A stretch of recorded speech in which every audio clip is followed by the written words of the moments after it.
आज हर आदमी अंदर से बेचैन है, हर आदमी डिस्ट्रेस है। पैसा कमाने के लिए मारे मारे फिरता है। पैसा कमाने से पहले जितना अच्छा था, पैसा कमाने के बाद उतना ही ज्यादा बुरा हो जाता है। पैसा नहीं था तो नमाजी था, पैसा कमाने लगा अब वह रईस और मालदार हो गया।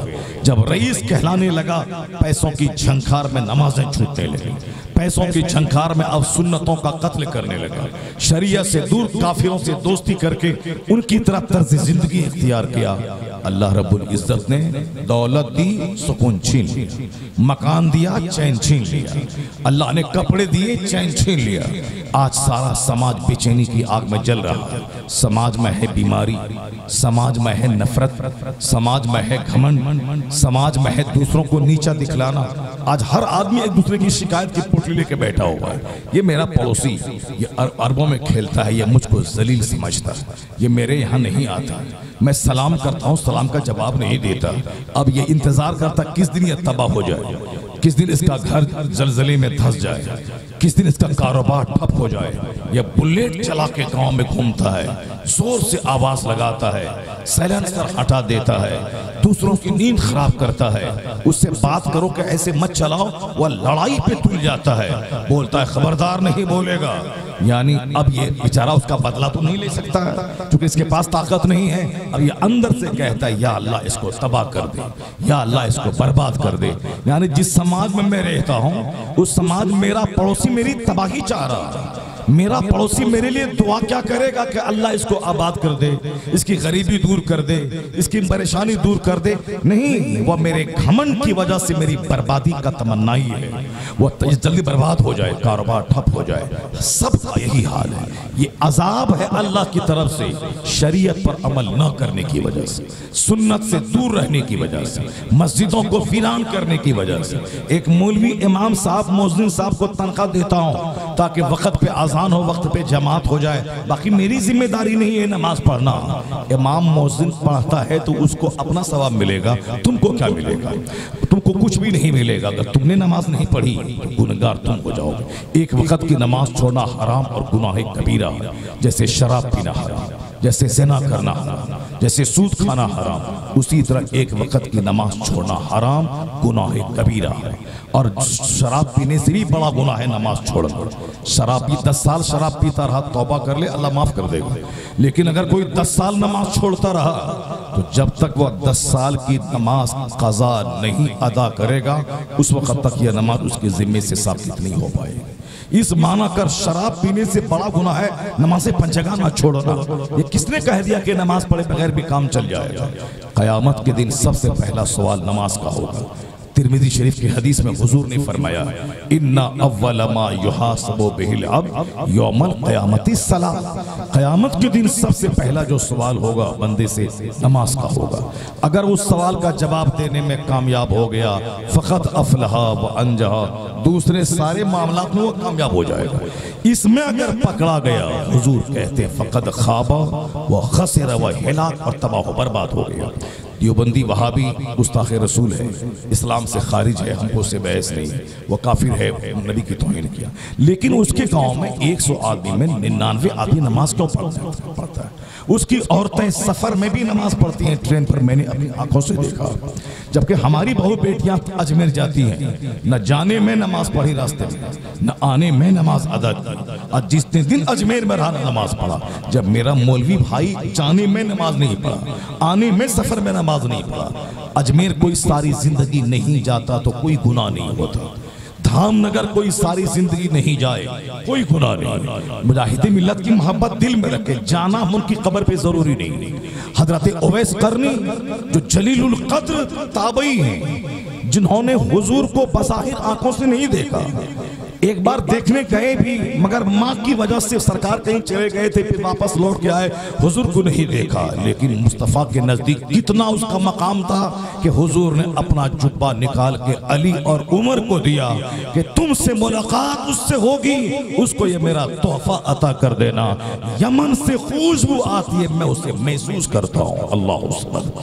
यानी वो देखा नहीं, वो यमन में रहे, हुजूर का ज़माना था वो, लेकिन एक बूढ़ी माँ की खिदमत की वजह से वो आ नहीं सके।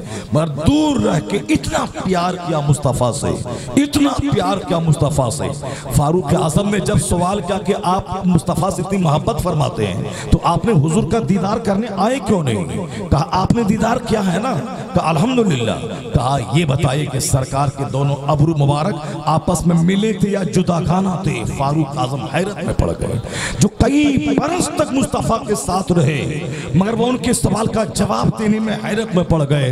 यानी जो देखा नहीं मगर वो 24 घंटे मुस्तफ़ा के हुजूर रहता था। यह है दूर रहने के बाद मोहब्बत करना। तो अजमेर जाना कमाल नहीं है, धामनगर जाना कमाल नहीं है, बगदाद जाना कमाल नहीं है। अजमेर वाले, धामनगर वाले, बगदाद वाले की मोहब्बत दिल में बसाना ये कमाल की बात है।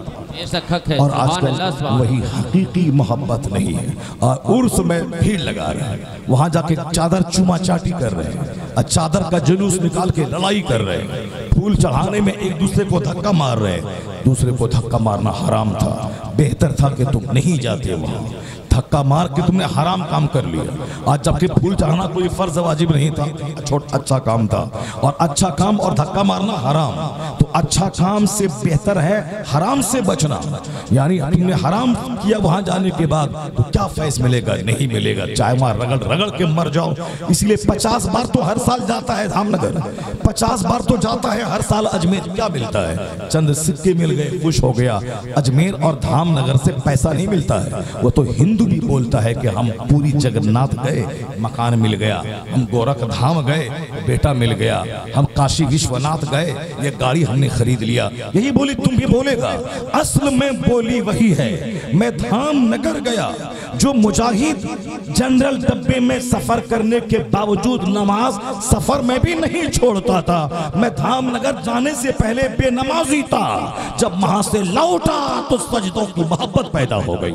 नमाज पंजगाना का मैं पाबंद बन गया। नारे तकबीर, नारे रिसालत, फैजाने सरकार मुजाहिदे मिल्लत, बस्ती बस्ती करिया करिया, नारे तकबीर।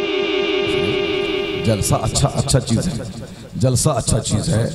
और साहब मिलाद करना अच्छा है, जुलूस निकालना 12वीं का अच्छा है, 11वीं का खूब लंगर चलाना अच्छा है। ये अच्छा काम है, अच्छा बुरा नहीं है। जो बुरा कहता है वो खूब बुरा है। ये अच्छा काम है लेकिन फर्ज वाजिब नहीं है।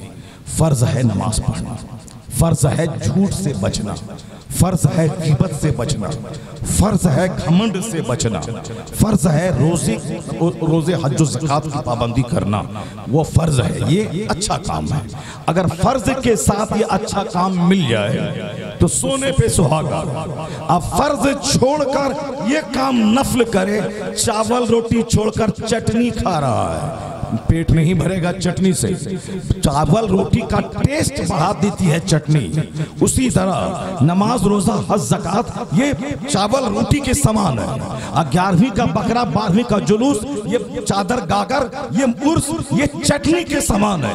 अगर रोटी चावल है तब तो चटनी का फायदा है, अगर रोटी चावल नहीं है तो चटनी बेसुध और बेकार है। ठीक उसी तरह अगर नमाज रोजा हज ज़कात है, अब बड़े बड़े गुनाहों से बचना है, तब तो धामनगर जाना उस टेस्ट को बढ़ा देता है। अजमेर जाना लज्जतों को बढ़ा देता है, बगदाद जाना लज्जत को बढ़ा देता है। और अगर सिर्फ अजमेर और धामनगर है मगर नमाज ही नहीं है, और रोजा ही नहीं है, और झूठ से बचना ही नहीं है, शराब से बचना ही नहीं है, घमंड से बचना ही नहीं है, तो अजमेर धाम जाके मर जाओ, कोई फायदा ना मिलेगा। फायदा उसी को मिलता है जो फराइज के साथ नफल अदा करता है, और जो फर्ज छोड़कर नफल अदा करे।